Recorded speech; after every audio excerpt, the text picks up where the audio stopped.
Jumapili iliyopita nakumbuka tulijifunza somo lenye kichwa kinachosema kufanyika kielelezo cha Kristo au mfano wa kuigwa. Lakini leo nataka tujifunze somo lenye kichwa kinachosema madhara ya kiburi.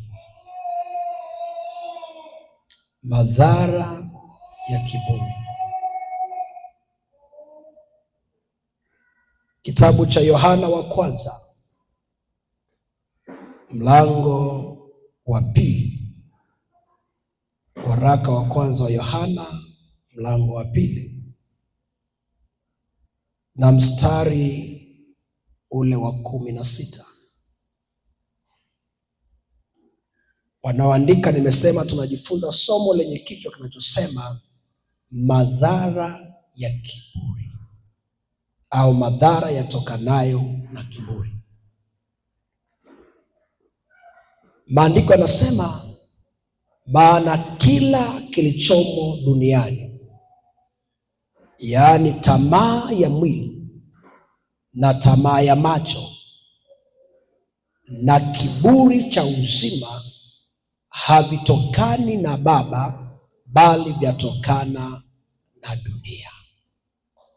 Ni neno fupi sana. Kiburi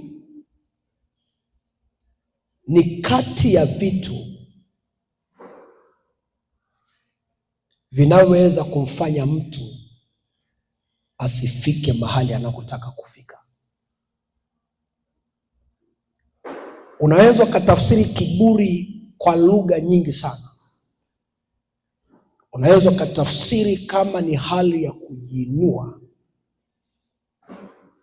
Unaweza ukatafsiri kama hali ya kujiona. Unaweza ukatafsiri kama hali ya kujisikia. Kiburi. Kati ya vitu vilivyomfanya Mungu akamfukuza shetani ni kiburi. Ile hali ya kujionyesha kama wako sawa na Mungu. Sasa kile mimi ambacho nataka nikufundishe ni madhara yake.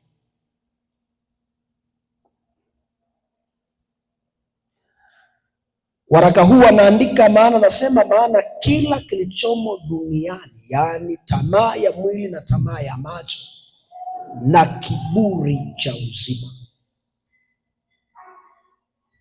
Kuna kiburi aina mbili. Kuna kiburi cha rohoni ambaye kinaitwa kiburi cha uzima. Hiyo ni kiburi cha rohoni. Aina ya pili, kuna kiburi cha kawaida kinachotokana na mafanikio ya kawaida kabisa. Kiburi cha uzima kikoje? Tuanze pale. Kiburi cha uzima ni hali ya mtu kuridhika na kutokuona sababu ya kutamani kuelewa zaidi ya hapo aliko. Naomba nirudie. Kiburi cha uzima ni ile hali ya mtu kuridhika na hali alionayo kiroho na kutokutamani kuongezeka zaidi ya pale alipo. Mfano,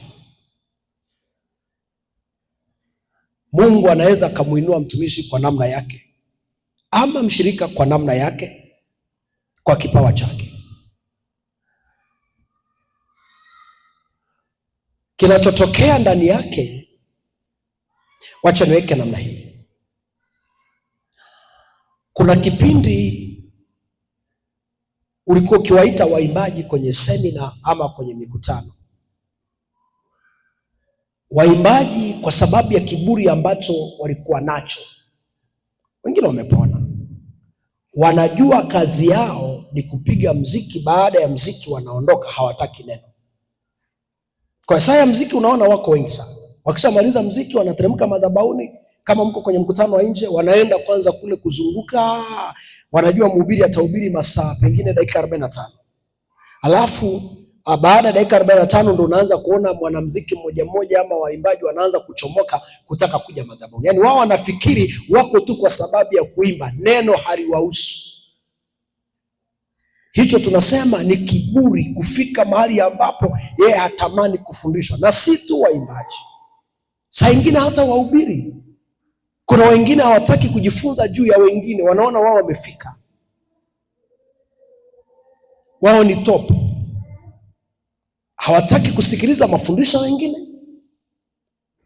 hawataki kuhudhuria kwenye semina za wengine, yaani wanaona wao wamefika. Lakini ngoja nikusaidie, kila mtu Mungu amemgawia kiwango cha imani yake. Nilichonacho kuna mtu ambaye hana, na alichonacho mtu mwingine mimi sina. Kwa lazima nijifunze kwa mwingine na mwingine ajifunze kwangu. Ninazungumza kiburi cha uzima, ni kuto kutaka kujifunza kwa mwingine, ni kuridhika na hali ulionayo, ni kuona umefika wakati hujafika.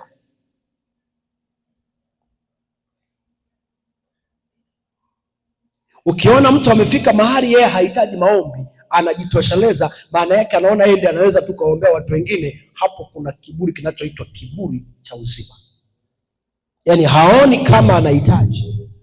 Paulo, pamoja na Mungu kumtumia Paulo kwa viwango vikubwa, lakini kuna nyaraka Paulo anaandika kwa Wathesalonike, kwa Wakolosai, anawaambia basi dumuni mkiomba na sisi mkituombea ili tupate ujasiri. Yaani Paulo kulingana na jinsi Mungu alivyokuwa anamtumia, bado alihitaji maombi kutoka kwa Wakolosai. Tunakwenda pamoja, alihitaji maombi.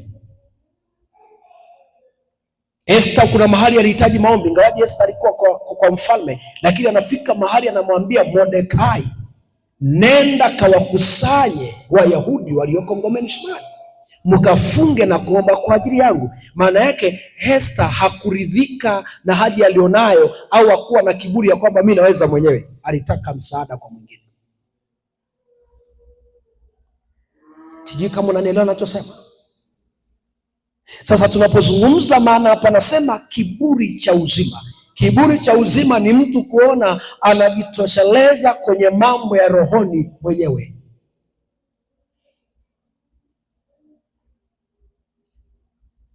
Hicho ni kiburi. Lakini kuna kiburi inayotokana na mafanikio. Angalia kile kitabu cha Kumbukumbu la Torati. Hiki ni kiburi cha kibinadamu. Kumbuka kuna kiburi cha uzima ambaye ni kiburi cha kiroho, kinawahusu wale ambao wameokoka. Lakini kuna kiburi cha kibinadamu kinachotokana na mafanikio. Kumbukumbu la Torati ile sura ya 8 na mstari ule wa 14, tutaanza kuangalia madhara muda si mrefu. Anasema hapo, basi hapo moyo wako usiinuke. Kuinuka ndio kiburi chenyewe, yaani kuinua mabega. Narudia, basi hapo moyo wako usiinuke ukamsahau Bwana Mungu wako aliyekutoa katika nchi ya Misri, katika nyumba ya utumwa. Katika nyumba ya utumwa. Mstari wa 17, hapo usiseme moyoni mwako, ni nguvu zangu na uwezo wa mkono wangu ndiyo ulionipatia utajiri. 18, bali utamkumbuka Bwana Mungu wako, maana ndiye akupaye nguvu za kupata utajiri, ili alifanye imara agano lake alilowapa baba zako, kama hivi leo. Bwana asifiwe. Sio kama unaona hicho kitu. Hiki kinaitwa kiburi cha mafanikio ya kawaida. Na niliwahi kukuambia mafanikio yana uwezo wa kubadilisha muondoko wa mtu, mwendo wa mtu, marafiki pia, kuongea kwa mtu. Mafanikio yanaweza kaleta hayo yote. Ni sawa. Sasa anaandika, ukianza ule mstari wa 11 anaweka neno jihadhari, usije ukamsahau Mungu atakapokubariki. Akaachana na hilo. Alipofika kwenye huu mstari ambao tumeusoma 14, anasema basi hapo moyo wako usije ukainuka. Tunakwenda pamoja? Usije ukainuka. Moyo ukiinuka ukaja ukamsahau Mungu, ya kwamba hivi nilivyo navyo vimetokana na Mungu. Maana yake moyo ukiinuka utaanza kusema hii yote ni nguvu yangu. Yaani ukiona hii nyumba ni nguvu yangu, ukiona hiki, yaani uone hakuna mahali Mungu anahusika. Hiyo tunaita kiburi kinachotokana na mafanikio ya dunia. I don't know kama unanielewa. Hivi unafahamu kuna watu wanafanikiwa hata tabia inabadilika kabisa. Wewe fuata marafiki zako. Kuna watu ambao wamefanikiwa kabla yako, hata kukusalimia wakusalimia tena. Yaani wanatafuta kipimo cha kukuweka, wanaona kama mtoshani. Sasa pengine amefanikiwa akanunua gari kabla yako, na pengine unajua kutangulia kufanya kitu ni mipango ya mtu. Mimi nikwambia ukweli, ningelikuwa napangisha, siwezi kutangulia kununua gari wakati niko kwenye nyumba ya kupangisha. Akili yangu inanituma nitangulie kununua kiwanja. Akili yangu ndio inanituma mimi. Lakini kuna mwingine ambaye akili yake inamtuma kununua gari kabla ya kiwanja. Tunakwenda pamoja? Sasa kuna mwingine anaweza akafanikiwa kuwa na kitu fulani, alafu akaona mtu mwingine hana kile kitu, akaona yeye amefika kuliko mtu mwingine. Ni mipango tu ya mtu. Akili yake imeongoza ya kwamba nini cha muhimu. Maana si vitu vyote vya muhimu. Kuna kile cha muhimu ambacho unakipa kipaumbele. I don't know kama kanisa unanielewa. Kwa alikuwa naonya ya kwamba baada ya kufanikiwa kuna kitu cha kulinda kinachoitwa kiburi ya mafanikio. Moyo wako usije ukainuka kwa sababu ya mafanikio ukamsahau Mungu. Tena naeleza vizuri, anasema kwa sababu ulikuwa mtumwa. Yaani usije ukasahau kuna kipindi ulikuwa huna chochote, lakini Mungu akakupa nguvu ya kupata chochote. Usije ukasahau ya kwamba ulikuwa huna pa kulala. Usije ukasahau ya kwamba ulikuwa mpangaji kama wengine, alafu sasa Mungu amekufanikisha unaanza kuwadharau ambaye wanapangisha. Usisahau hata ulikuwa mpangaji. Tunakwenda pamoja? Usisahau. Usisahau ya kwamba hata na ulisaidiwa.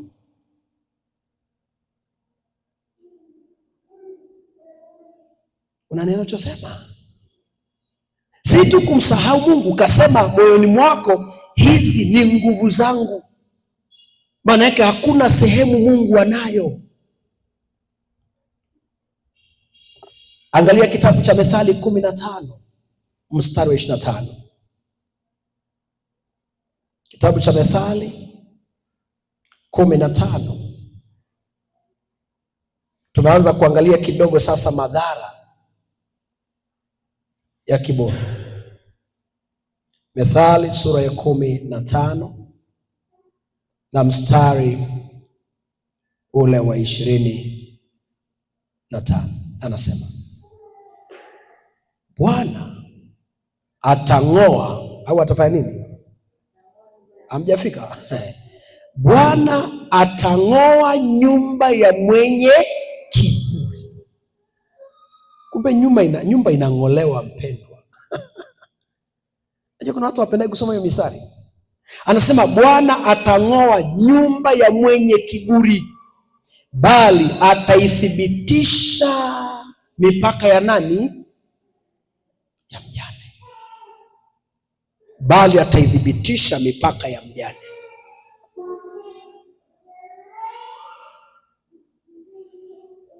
Narudia.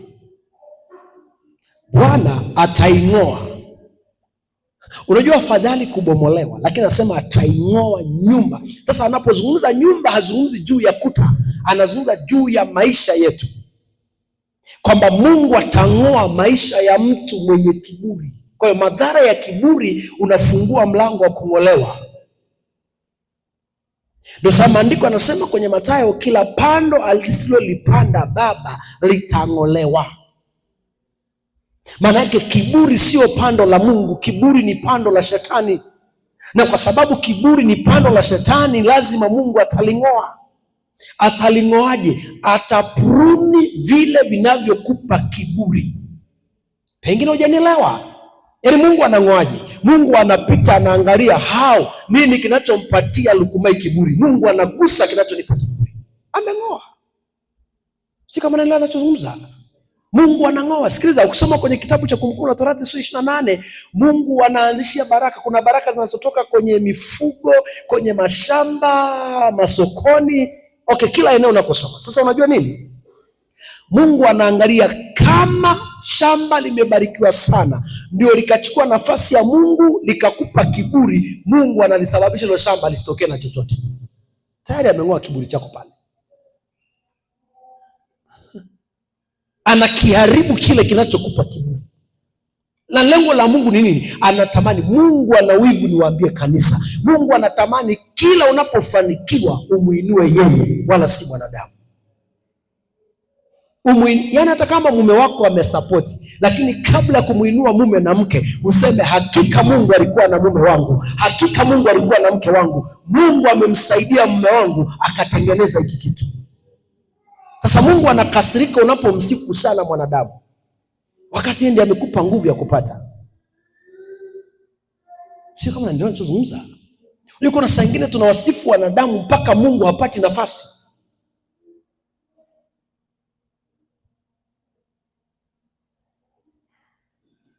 Kwa anaposema nyumba ya mwenye kiburi itang'olewa, maana yake Mungu anatikisa kile kinachokupa kiburi. Kama ni fedha, Mungu anaitikisa hiyo fedha. Kwa lazima uelewe kwamba madhara ya kiburi inafanya itikiswe ama ing'olewe kile unachotegemea. Angalia sura ya 29. Sura ya 29. Kitabu hicho hicho cha Methali, mlango wa 29 na mstari ule wa 23.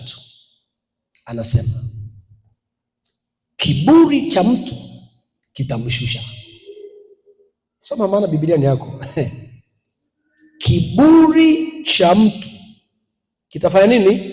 Kitamshusha. Yaani madhara ya kiburi inakushusha. Ulikuwa kiwango fulani kihuduma, kimaombi. Na ndio sababu mnaonaga mimi huwa na waimbaji sigombani hapa madhabahuni. Unaleta kiburi, kaa benchi. Kwa nini? Mungu anataka wanyenyekevu wamtumikie. Yaani kwenye position yoyote ya huduma, ukiona bila wewe haiwezekani, Mungu anakusogeza ili amuinue mtu mwingine.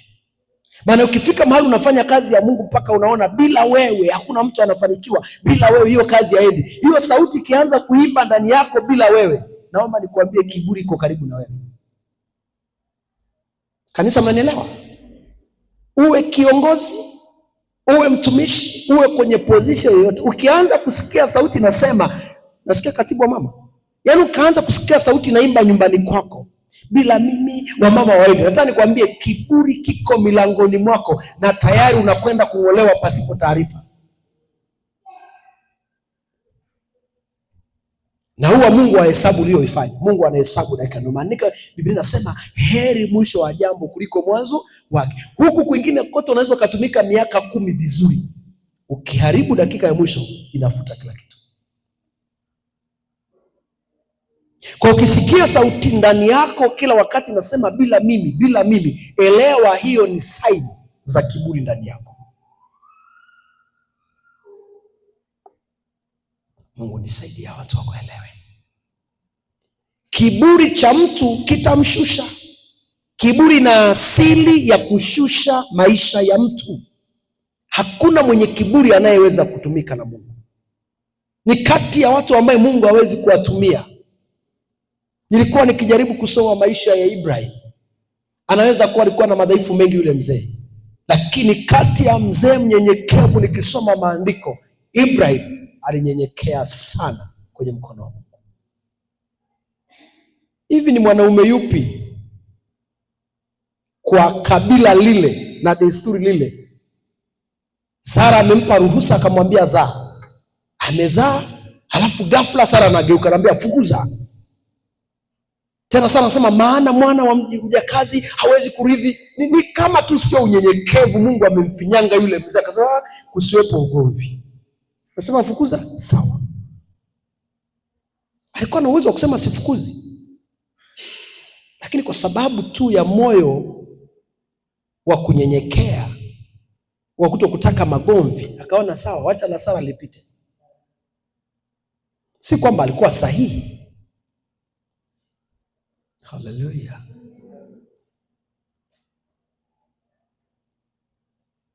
Amba nirudie mstari kwa faida ya watu, maana pengine umeshuka kwa ajili ya kiburi. Kiwango ambacho ulikuwa nacho kwenye maombi leo huna. Kiwango ambacho Mungu alikuwa anazungumza na wewe leo Mungu aseme na wewe. Kwa nini? Kuna mahali Mungu alikuwa anasema na ulikuwa na kiburi. Kila mahali watu wake Mungu ameniambia, Mungu ameniambia. Leo Mungu hakuambii. Kwa nini? Kiburi. Kwa lazima uache kiburi ili Mungu aseme na wewe. Ulikuwa unasikia mwenyewe sauti ya Mungu. Saa nyingine ulikuwa unaweza, una neema ya kuomba, lakini how come? Kwa nini leo uombe? Hayamkini kiburi kilikuwa ndani yako. Ukajiona ni muombaji kuliko watu wengine. Inang'olewa. Haleluya. Naomba rudie mstari kabisa kwa faida kubwa. Kiburi cha mtu kitamshusha, bali mwenye roho ya unyenyekevu ataheshimiwa. Unyenyekevu inamfanya mtu afanye nini? Aheshimiwe. Yaani hapo imejumlisha tu kwamba ukiwa na kiburi, kiburi kinakushusha. Ukiwa na unyenyekevu, unyenyekevu unakupa nini? Heshima. Hatuzungumzi upole. Tunazungumza kiburi ni tabia ambaye mtu anakuwa naye ndani yake. Na kuna watu wengine wanaweza ukaongea nao wanasema unajua kabila letu lina kiburi ile mbaya. Sasa hiyo ni tabia ambayo lazima uikatae. Nilikuwa naongea na mtu mmoja juzi, mama mmoja msomi, na akawa ananizungumzia juu ya familia yake. Na mtoto wake akataka kuoa, akamwambia mtoto wake, naomba usije ukaoa kabila langu. Yaani yule mama anamkataza mtoto wake asioe kabila lake. Sijui kama naelewa. Kwa nini? Mtoto akamwambia kwa nini? Na mimi natamani nioe kabila lako mama. Akasema kabila langu lina matatizo makubwa ambayo huwezi kuyastahimili mwanangu. Akamtajia, akasema nikamtajia mara 3, kabila langu nalifahamu. Akamtajia vitu viwili, achana na vitatu vinne. Maana tulizungumza naye muda mrefu. Akamwambia moja, kabila letu linaongoza kwa uvivu. Ile mama ni msomi. Akamwambia moja, mwanangu, kabila letu especially wanawake linaongoza kwa nini? Kwa uvivu. Kwani ni wewe unakasirika? Wewe unajua kama kabila lako ndio wavivu? Akasema kwa usije ukawa mwanangu.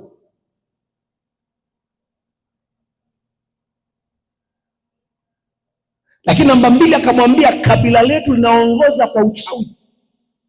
Swala la ushirikina kwenye kabila langu mwanangu usije. Na mengine na mengine. Sasa yule kijana hakumsikia mama yake. Kimbelembele alipokuwa chuoni akakutana na yule. Sasa kwa sababu lile kabila la neema ya kuwa weupe, sio ya Carolite, natural. Achana na hii Carolite unagusagusa tu. Natural. Maana ya Carolite uso mweupe. Waliong'ang'ana sana na vidole, huku kwenye vidole vinakuwa vyeusi, vinakataaga. Hapa pa kusugulia sufuria inadunda, inakataa na yenyewe.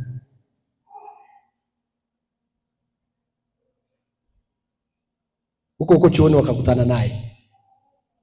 Hiyo mama anakuja kusikia kijana ameoa. Sasa kwa nini mama ananishirikisha? Ananiambia kijana amekuwa hakai nyumbani, ndoa imekuwa chungu. nisaidie. Kila akipeleka kwa mama, mama anamwambia, lakini mwanangu, nilikuelezaga usioe kabila langu, hukunisikia. Sasa mimi sina namna ya kufanya, vumilia. Sasa sijui atavumilia akipewa miaka 50 kwenye ndoa, miaka 70 atavumilia miaka mingapi? 7. Mama alimweleza hali halisi ya kabila lake. Kwa hiyo kuna watu ambaye nature yao, asili yao, wana kiburi cha kawaida tu, hata wana chochote. Sasa ongeza sasa wakiwa na chochote. Kuna watu nature yao wana tabia kujisifu, hawana chochote. Sasa niambie akiwa na chochote.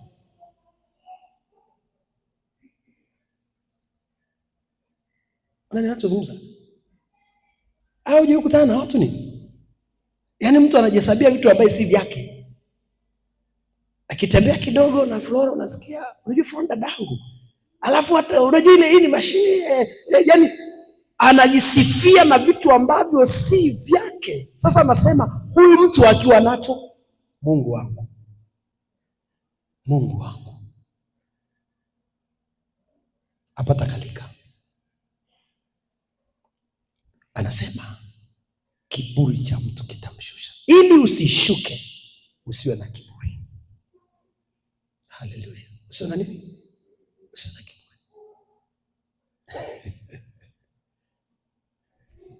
Nilikuwa na mtu mmoja tukikutana naye, na Mungu alikuwa amembariki kanisani kuwa na washirika kidogo, wengine wanasheria, wengine madaktari. Yaani yule mtu alikuwa akisimama, yule mchungaji anasema Bwana Yesu asifiwe, namshukuru Mungu. Sasa tuko anasema huyu ni mshirika wangu daktari, huyu ni mshirika wangu yuko. Yaani sasa nikashindwa kwa nini, kuna uhusiano gani wa kutambulisha nafasi ya mtu na jina lake? Yaani maana yake nikagundua chembe chembe ya moyo wake ana mabega kwamba hata na mimi na madaktari, hata mimi. Najua unielewi, lakini utanielewa. Madhara ya kiburi. Anaweza akaondolewa yule daktari kanisani, anaweza akaondolewa yule mwanajeshi kanisani, unanywea, huwezi tena kuwatambulisha watu. Kwa nini? Wala ambao ulikuwa unajivuna nao wamesogea. Mungu nisaidie. Kitabu cha Petro wa kwanza, Petro wa kwanza, tunazungumza madhara ya kiburi. Petro wa kwanza na mlango ule wa 5 na mstari ule wa 5 anasema, hivyo hivyo ninyi vijana watiini wazee, naam ninyi nyote jifungeni unyenyekevu, mpate kuhudumiana, kwa sababu Mungu huwapinga wenye kiburi, lakini huwapa wanyenyekevu neema. Kiburi ni kati ya vitu vinazozuia watu wasihudumiane. Unanizungumza? Yaani kiburi kikiwepo mahali, watu hawezi kuhudumiana. Kwa nini? Huyu anajiona yeye anafaa, hawezi kuwahudumia wengine. Huyu anajiona yeye anafaa, hawezi kufanya kitu fulani. Kumbe unyenyekevu inatufanya sisi kuhudumiana. Naomba nirudie. Sizungumzi kwenye pati ya vijana. Anasema jifungeni unyenyekevu mpate kuhudumiana. Maana yake kiburi kikiwepo mahali, watu hawatahudumiana.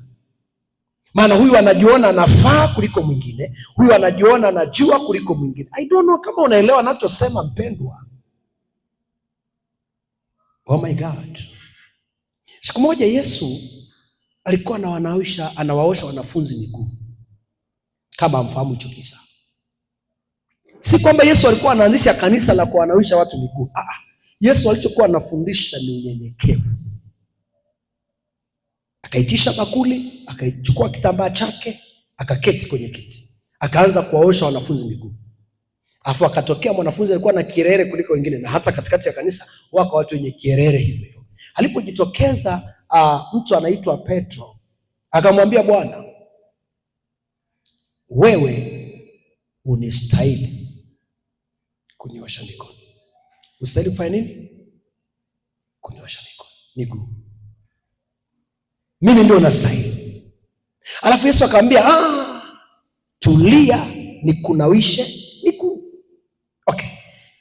Yesu alichokuwa anafundisha ni unyenyekevu, ya kwamba yeye ni mwana wa Mungu, angehudumiwa kama mwana wa Mungu, lakini alishuka akakubali kukaa chini, kugusa miguu ya wanafunzi, akaosha ile miguu. Bado ni mwana wa Mungu. Alafu pale Yesu akawaambia, asiyekubali kutumika sio mtumishi, maana atumikae ni mdogo kuliko atumikiwaye. I don't kama unanielewa hiyo sentence. Unajua ninyi ndio mabosi kuliko mimi. Mimi nahangaika usiku na mchana, Mungu nipe neno kwa ajili ya watu hawa. Wewe umelala. Unasema atajua mwenyewe mchungaji akija Jumapili atahubiri, mimi sijui. Wewe unajua unahangaika. Saa nyingine nahangaika usiku, Mungu ni kipi unanipa?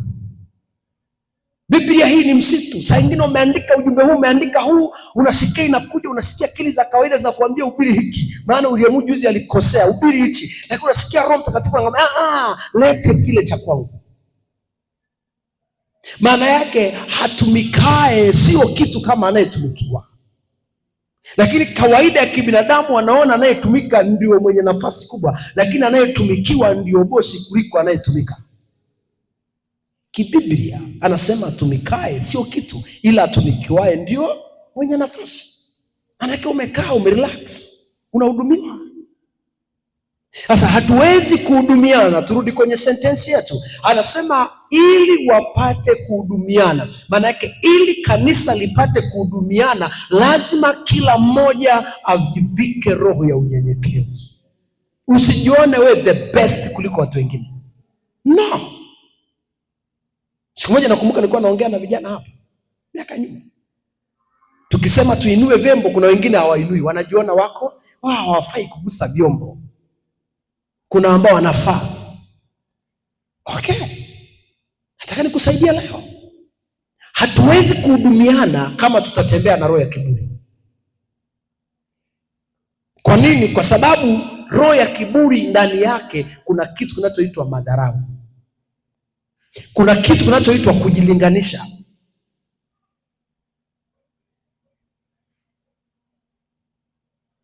Pengine unielewi.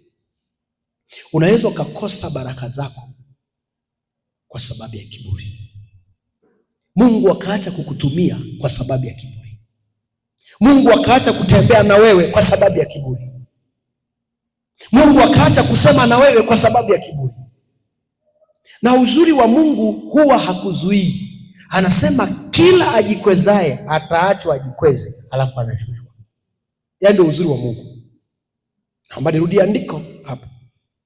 Anasema ili mpate kuhudumiana, kwa sababu Mungu huwapinga wenye kiburi. Yaani Mungu anapingana na watu wenye kiburi, hayuko sawa na wao.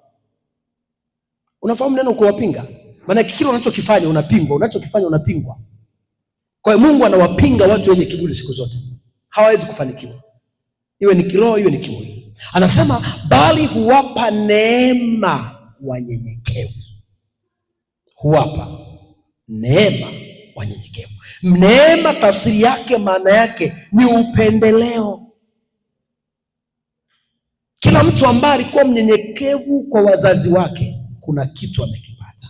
Hata kama hajapata shamba, fedha, amepata neno la kutamkiwa baraka za karibu. Maana hakuna kitu kikubwa kwenye maisha kama tamko linalotoka kwenye moyo wa mtu la kweli. Mtu akikupa leo milioni 20 inaisha, lakini mtu akakupa tamko la moyo wake linaishi. Na hizo sinielewe, maana wewe unataka pesa. Methali sura 21 mstari wa 24. Methali sura 21 mstari wa 24. Madhara yatokanayo na kiburi. Tulishaona pale mbele.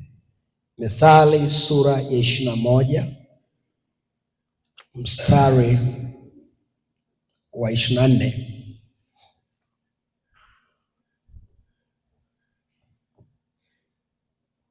Nani anasoma leo? Nimpe upendeleo.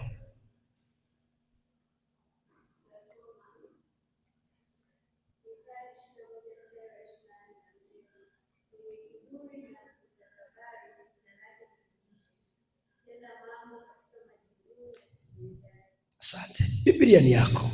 Anasema mwenye kiburi atafanya nini? Kwani amchungulii Biblia zenu? Kanisa nazunguka sana fundisha leo somo la kiburi kwa mtaji.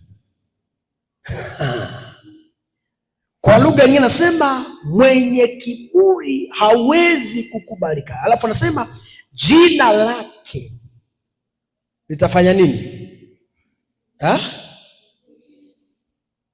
Bishi tu kila wakati. Yaani jina la mtu mwenye kiburi halifai, kwa sababu ni mtu mwenye kiburi. Mungu nisaidie. Anasema hutenda mambo katika majivuno ya kiburi chake. Yaani mtu mwenye kiburi hawezi kufanya vitu kwa usahihi, kwa sababu hata ukimwelekeza hayuko tayari kuelekezwa. Kwa lugha nyingine, mtu mwenye kiburi haelekezeki. Yaani huna namna ya kumweleza, yaani kumwelekeza ili afanye kitu kwa usahihi, ila yeye hufanya kwa kiburi. Sijui kama unanielewa. Yaani mtu mwenye kiburi huwezi kumwelekeza kwamba fanya hiki itatokea hiki, kwa sababu mwenye kiburi, nimekuambia patina yake anaitwa roho ya madharau. Lakini mwenye kiburi patina yake anaitwa majivuno. Mwenye kiburi patina yake anaitwa mjuaji. Kiburi haimfanyi ajifunze, anajua kila kitu. Kwa hiyo mtu kufika mbali ni ngumu. Haleluya, ni ngumu. Umewahi kusikia watu wanaitwa profesa na anafikiri ndio sijui ndio elimu ya mwisho? Wasome wataniambia. Ndio elimu ya mwisho, ndio jina la mwisho. Kitoka degree hiyo PhD, si unaenda profesa. Sasa ndio profesa ndio ya mwisho. Okay, tutakutana kule. Sasa huyo ambaye anaitwa profesa, ambaye pengine ndio tamko la mwisho au jina la mwisho, kuna kitu hakijui. Pamoja na anaitwa profesa, kuna kitu hakijui. Si kwa sababu ana hilo jina, pengine amebuni tu kitu fulani, lakini kuna vingine kwake ni sifuri. Aliwahi kufeli kwenye maisha. Maana yake kuna vitu ambavyo huyo profesa atahitaji kwa mtu ambaye si profesa. Akatae akubali, kuna kitu atahitaji kwa mtu wa chini. Sasa kama kiburi kipo ndani yake, hawezi kupata.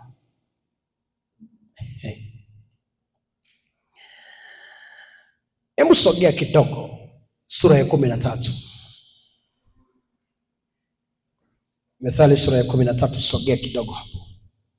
Alafu angalia ule mstari wa 10. Anasema kiburi huleta mashindano tu. Methali sura ya 13 mstari wa 10. Sikiliza vizuri.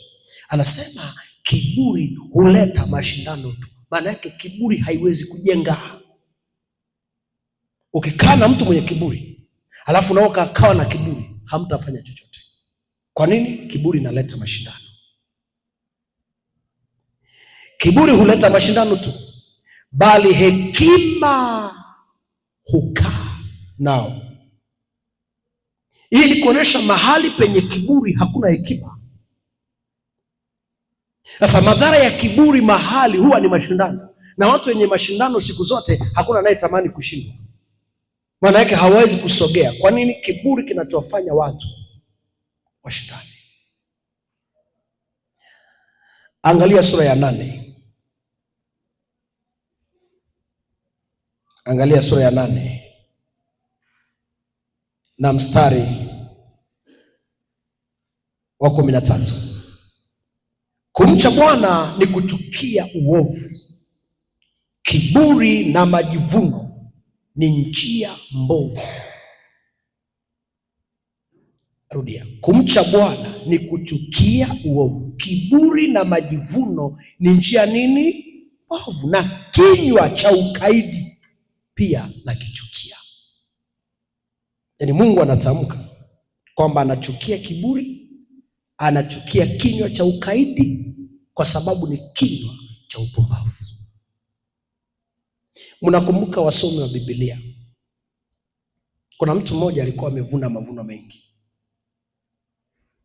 alafu maandiko yanasema akajaza, akapanua ghala zake, akajiambia, nafsi yangu ule unywe, maana hutakuwa na umaskini tena. Alafu Mungu akamwambia, mpumbavu wewe, usiku wa leo nautaka roho yangu, roho yako, na haya yote uliyejiwekea itakuwa ya nani?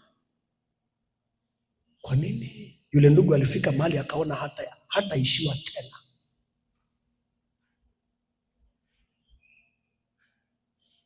Kati ya vitu ambavyo vilimfanya Naaman asipokee uponyaji mapema ni kiburi. Wasoma Biblia mnafahamu, baada ya Naaman alikuwa na ukoma, alitoka kwenda kwa nabii kwa ajili ya kuponywa. Alipofika pale, nabii akamwambia, alo, ufunuo Roho Mtakatifu nasema uponyaji wako uko Yordan. Maandiko anasema akakasirika, akaondoka kwa hasira. Kiburi kinamfanya mtu asipone. Tunakwenda pamoja? Lakini maandiko yanasema wale watumishi wakarudi wakaanza kumwambia Bwana, huyu mtumishi angekuambia ufanye kitu kubwa kuliko hiki, si ungekifanya? Wakajaribu kuchambua kumpunguzia kile kiburi alichokuwa nacho. Akamwambia, sikiliza, wewe una ukoma alafu huku unainua pua, kubali kile unachoambiwa. Alipojaribu kushuka na kunyenyekea, maana alidharau, alianza kusema maji ya Dameski ni nyingi, sijui mito ni mizuri kuliko huu mto wa Yordan. Akaanza kutengeneza lugha ya madharau. Lakini wale watumishi wakamwambia, sikiliza, hata kama ukimdharau nabii, tatizo liko kwako, wewe ndio mgonjwa. Wewe kubaliana na yale uliambiwa. Alipokubali kushuka, maana alisema yale maji ya Yordan ni machafu, lakini hayo machafu ndio atakayemponya.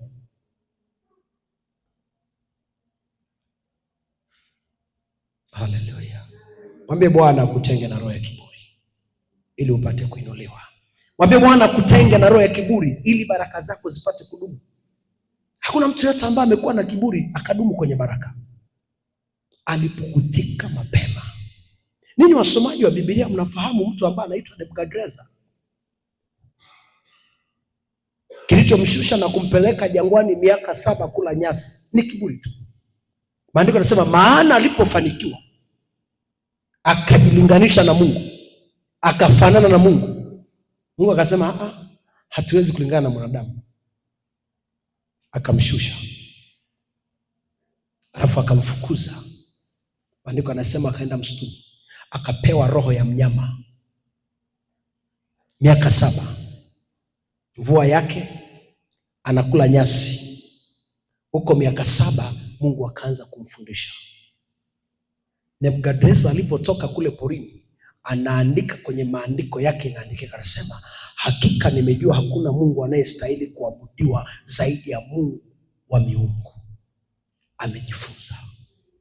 Kiburi kinakufanya upelekwe mahali ambapo Mungu hakutaka uende.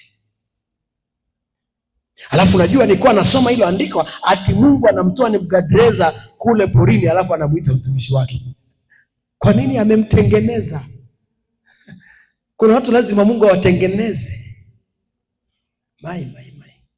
Yaani kuna watu wamekasirika kwa ajili ya ujumbe mpaka mwisho, mpaka mwanzo.